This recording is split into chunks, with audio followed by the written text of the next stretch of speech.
I'm Anna. And I'm Ben. And we are AutoSave. Welcome to our channel. Today we're watching Spy Family, Season 1, Episode 16.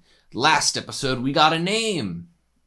Yes, we were given a name. We were given a name. We were given a bow tie. We really bonded as a family, you know. Mm-hmm. I hope that we continue bonding this episode. Maybe start some sort of like savings bond for Anya.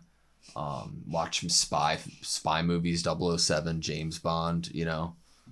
Yes. Maybe Yor and Lloyd will up their physical relationship. Maybe try some bondage.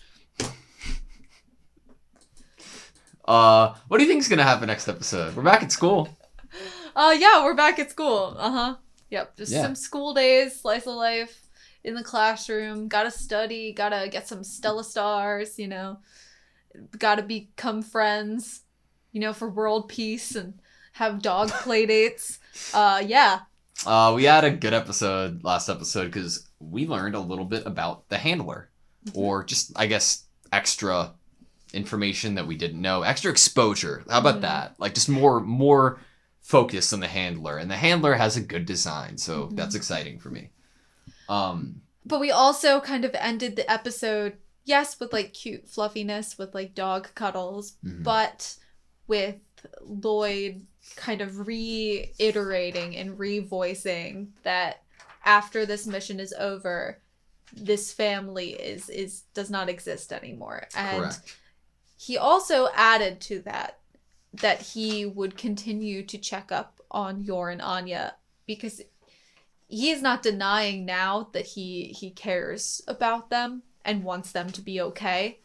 It's just, when is it going to click for him that yes, he cares about them, but he doesn't want to be without them. He wants to be the one that cares for them and is with them, not just checking through their windows and making sure they're okay. Yeah, not just doing the whole spy thing anymore. This is going to be something permanent, or at least I hope. I want more momentum there. Me too. The other thing that I want is 3 things. The other one thing that you want is 3 things? Yeah, it's one thing I want, and that is 3 parts? Yes. Well, the one thing I want is happiness, and it comes in the part of Henry Henderson, Frankie, and Bill Watkins, and I need returning instances of all of them. You know, character arcs. We haven't seen Frankie much. We haven't seen Henry much. Bill's like a secondary thing. I do love those characters, but I really just want 2 things. And they're very like-minded to me. They're very me things to want. Romance. I need all under the umbrella of romance. I need more Yor and Lloyd moments that are specifically them, maybe alone. Anya's not there. Anya's at school. Some hijinks with them being a spy and assassin, something. And then I need more of Damien's perspective of Anya being super cute. I like that. Ready? Yeah. Sweet. Okay, that was Spy Family, Season 1, Episode 16. What'd you think? Poor Frankie.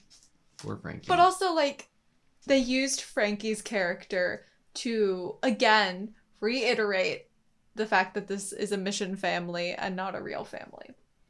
And I'm like, I 2 things on the Frankie front, initially. One, I am so glad that Lloyd could tell without needing the power to read a mind. And I am so glad to see Lloyd there for Frankie because, in my opinion, that is development on the path of hopefully one day Lloyd accepting an Anya and Yor as his actual family. I think that accepting anybody or being there for anybody really and not as just part of a mission is a amazing step to take, and I think that's what Lloyd did. He acted on emotional attachment, which is what they were discussing they could not have with love interests.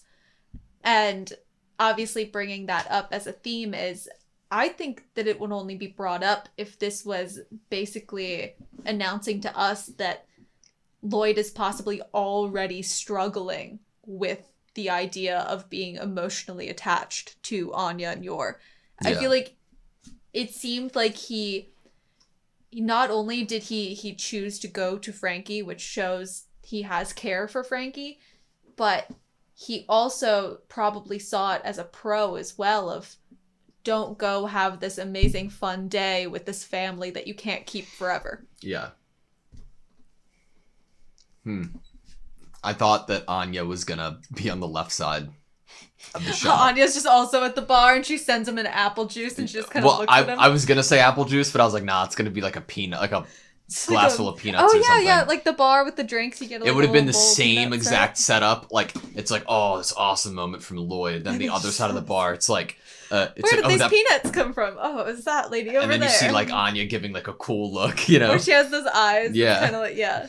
Could write itself. We saw Lloyd I was make about to touch Anya on eyes that. in this episode. It was amazing. You're right. It's the most related they have ever looked. It was great. Does it almost make you feel like, you know how if you spend a lot of time with a person or with family, you end up having mannerisms that are the same. You maybe inside jokes that are similar to them. And Lloyd has never had a family and or close friends. So he has never kind of adapted or adopted any quirks or things that are related to other people. Yeah. I'm sure all of his have been basically just survival. You know, I need to be this type of personality. I need to look this certain way, all to do my job. And it just made me so happy to see that, because I was like, if you spend a lot of time with someone, and he spends so much time with Anya, his kid, he's starting to do little things like her. Yeah, it's really nice to see. It makes you feel like a family without even saying it. They're doing a really good job of like the show not tell of that, because they're telling us the opposite of it. They're telling us that everything's the same, but we're not getting emotionally attached. Yeah. We're still on a mission, you know. There's still separation there. But you know, we're seeing it. We're seeing it happen. Like actual like connect. Like, I don't know. I think we're seeing development. I would identify this episode as a clear break in Lloyd's kind of Lloyd fulfilling his idea of what he needs to do for this mission. To me, this episode was huge and massive for Yor, I think. Oh, wow. Yes. I mean, the look on her face when she was saying that she didn't want Lloyd to divorce her. And we know that in her head, didn't she say at the time that this is like butchering it, but it alluded to the fact that it's no longer about wanting to be able to kill, that she wants to stay? It was, I don't know if it was that heavy. I think it was more on, I think it was less severe of a statement, and it was more towards the, I don't need to just rely on this to feel fulfilled and happy. Right. It was like a warming of the severity of both of them joined this marriage so that they could continue their ulterior motives. And then that's softening a little bit is the vibe I got. I was kind of waiting for it the entire episode, because like I was like, oh, Yuri's there. This is a great bit. It's funny. And then the second that they actually had a memory of their mom, the second I got flung to the back of my chair, and I was like, oh my God. By the end of the episode, when Anya and Lloyd get to try it and have a similar expression to Yor and Yuri, it is going to mean so much. It is like, this is taken one of the characters within the secret world that we have grown accustomed to and taken them out of a secret world and made a real tangible physical connection outside of secrets and lies. And this is a real memory that Yor can share in, and comfort that she can share in by trying this food, and to see that happiness relived in front of her once again in two different people, you know, it was so beautiful. I was so happy. Those are real feelings. Like, they're actual real feelings. The idea of cooking a recipe of a loved one has left behind, or replicating a taste from a memory of your childhood, is something very tangible and relatable to a lot of people. And it's also very emotional and very comforting. And to have a character like Yor who works as an assassin. She's basically lived her whole life killing people in order to make money to raise her kid brother, and then now continue to live this life that she now leads as Thorn Princess. Her parents were taken from her at a young age, and she has forgotten or had forgotten or had to forget and didn't know how to cook because she couldn't figure out taste. And she couldn't remember what tasted good. What tastes good, you know? And to basically unlock that for her and to be like, what, it's just so perfect of Camilla to be like, what is something your mom cooked you? And it really showed to have the older sibling not remember it, but the younger sibling's the one that brought it up, and then Yor remembered it. Yor's the one that should have had a more easy access to that memory. No, you're right. I think that Yor probably had to block those kind of things away to be able to pick up the backpack that had Yuri in it, right? Yeah, like, she had to maybe even emotionally kind of create like basically like cabinets in SpongeBob in her brain in order to raise Yuri and make money for them. She had to kind of separate herself from memories and emotions in order to act on kind of very violent ideas. Yeah, this show continues and will continue to just like fuck me up on so many levels, because like I'll just start thinking about different things in the discussion and stuff like that, where I'm just continuously reminded that there's a real live little girl in animation form at the center of this story. And when in 20 years, when somebody asks Anya why she's so trash at cooking and to remember a dish, this is going to be it. That her mother in front of her cooked her, and it was the first time her mother cooked her something that she enjoyed. And the first time she could ever have access to a memory. That was really, really emotional and sad when Anya first kind of hinted at her real mother. Yeah. But this is the memory. This is the memory that she will recall when someone asks her, what is something that your mom cooked for you? I feel like slowly but surely when someone asks her about her mom, this is the mom that she thinks of, is Yor. And even more adds to the terrifying reality of this mission possibly ending and the family separating. Do you think that Yor would have ill feelings towards Lloyd if she knew everything? No. I think she would immediately. I don't know if it'd last. I think that it would be a big character flaw in somebody to adopt a kid and lie about a kid. Oh, okay. I didn't think of it from that aspect. She'd probably want to keep Anya. I think that she'd be pissed over the apparent or seemingly lack of consideration of her feelings going into the situation and then leaving it, right? Like, it was okay to mess with... Like, she might even adopt the stance of, it's okay to mess with me, a grown woman. It's okay to mess with yourself, put yourself in danger. But by putting a little kid at the heart of this operation... that you just got from an orphanage and give them a family... and then take that family away. That's literally like one of the worst things I could think of that you could do to a kid. Like at the center of this fun story that I laugh and smile to is a very dark situation in reality where my favorite characters in the show aren't doing something right. Yeah, he really... You're so right on that. Like, even if things did end up possibly like in a more happy tone by the end of it in terms of the family sticking together, Anya is aware of how Lloyd feels to whatever extent her telepathy has given her, but to Yor, who lost her parents at a young age and raised her kid brother and is now raising this guy's daughter to even start to think about the idea that this man walked into an orphanage, grabbed a kid with a traumatic past and raised them under false pretenses and was planning on getting rid of them. Grabbed whichever kid was smartest.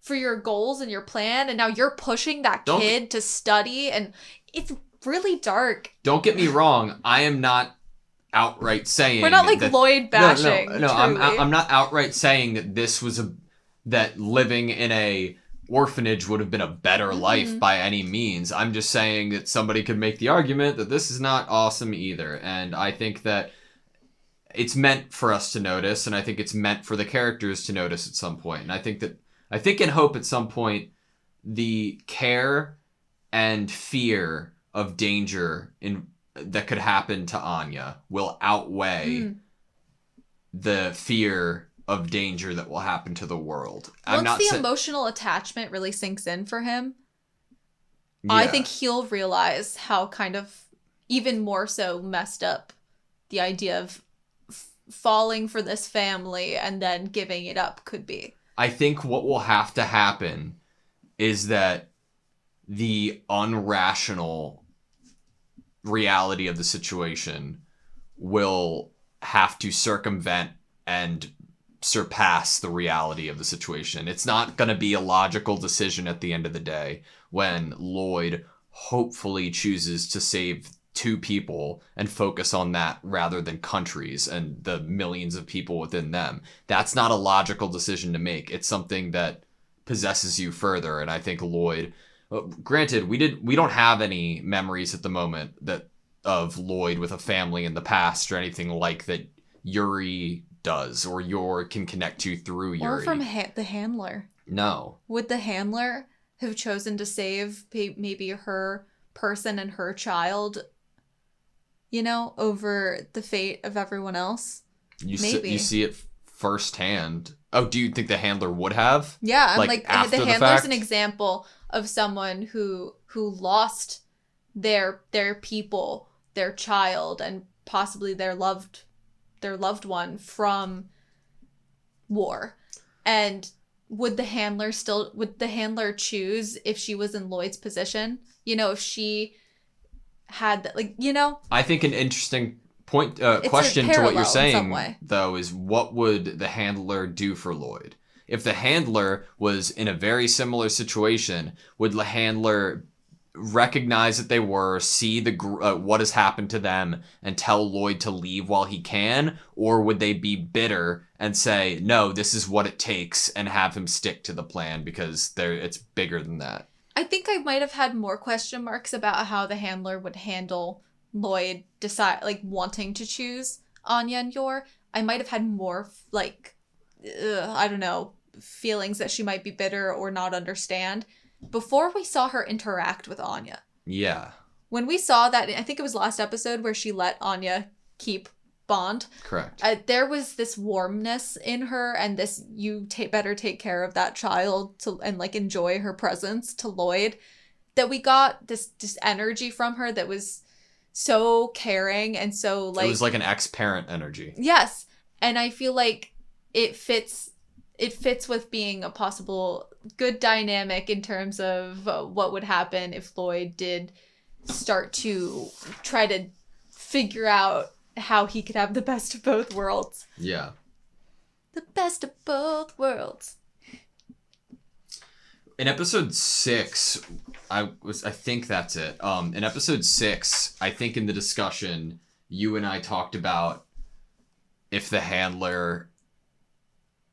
any way it would be too stupid or on the nose if the handler was Anya's mom. Do you think that I still think that because they came face to face, but I don't know. I mean, red and reddish orange and pink aren't too different from each other. Not even that. I know. Yeah, I know. But in all seriousness, this show has really taken me for by its I don't know. It's this story has me in its grip because of a lot of family shit, and personal connections, and just it resonates with me. And I think I wouldn't I don't think I don't think I'm able to distinguish narratively if something's good or not at this point for a lot of things, and I'm fearful that that's going to be the case. Like, I don't like. I'm unsettled. Well, what we said was that this show teeters on a line between like tragedy and slice of life, happy, peaceful life, and I think that literally is war and not war. Is peaceful family life tragedy, and we're walking the line of it. Yeah, I just think.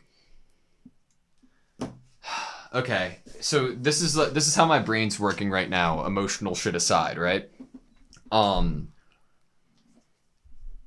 We had a very heavy revelation of what Anya had been through. Mm-hmm. We had a decent amount of specific information just regarding her. It's been, what episode are we on now? 16 episodes? Mm-hmm. Usually in a story that has things that are deep and revelations given to us throughout, as the story progresses, it is sprinkles are tossed in how vast the world is, how many potential characters it could go, how many different directions it could go. At the moment, that's the only direction of Anya's lineage in my mind. That's the only outlet for that, for those theories to be housed in. We don't know in regards to Anya's whole backstory about how she has these powers, who her mother is, because we've gotten, hints at that. There are only so many options currently. I know we're only 16 episodes in, but it worries me that it would be either Desmond, Donovan, or the handler at this point. And I don't know if I could handle it being the handler. At the moment, I just see the handler working as to create a parallel with Lloyd. Yeah. And working as an agent of continue this happy life that you've made and protect this happy life that you've made. Protect this little girl that is now your daughter.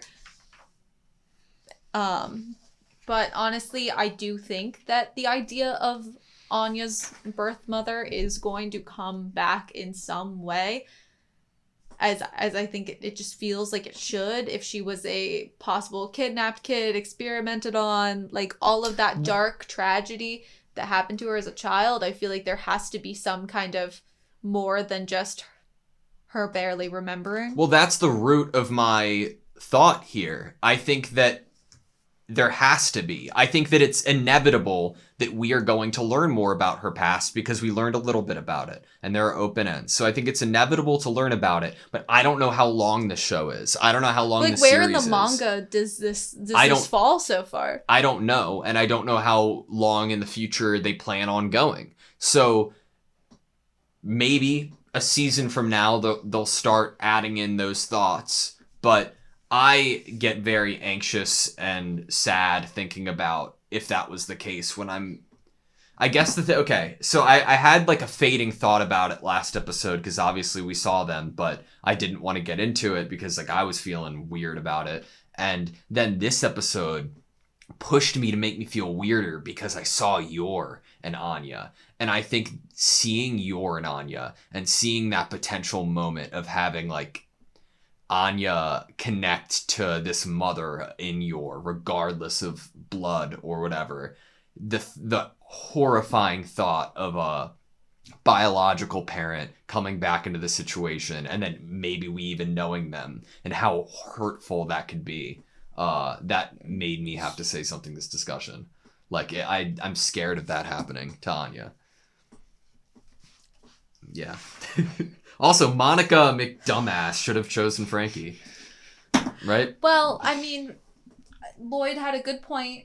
In retrospect, Frankie wouldn't have been able to fully be a great boyfriend, a partner to that person because of the line of work he's in.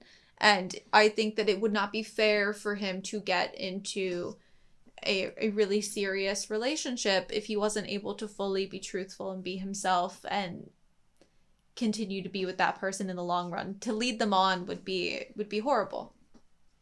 And I'm not going to say like it's selfish to want to have a romance for yourself or a relationship for yourself, but this is the line of work that he chose. And to bring someone else into it is incredibly dangerous. And he would probably have to lie a lot to them. And no one wants to lie to people they love. I thought that during the scene, like something was happening and I noticed it, but I realized now it was just the passage of time happening. During like the whole training arc that Frankie was going through, the person had left the seat on the left side of it. Oh yeah, and then they showed like up in the sky and it turned to nighttime. Well, this was before they turned it to nighttime, and I was like, oh, somebody was spying on them when they were whispering, you know? But I like that it said they're actually whispering. I was like, they're yelling. What are you talking about? Since they're so like spy centric and smart and skilled, I just imagine them doing all the mannerisms of yelling, if they were yelling, and like even the facial expressions and movement, but the only thing that's coming out is like -6 decibel whispering, like that only they can hear because they actually like put in hearing aids or something. Yeah, or they made up a language that only those two can speak. Yes, that's what it is. The Freudian language, Franken. I don't know. Yeah, I don't know. That's all I have. Do you have anything else? No. Cool. Thank you guys so much for watching this video. Please like, comment, and subscribe, and we hope to see you next time.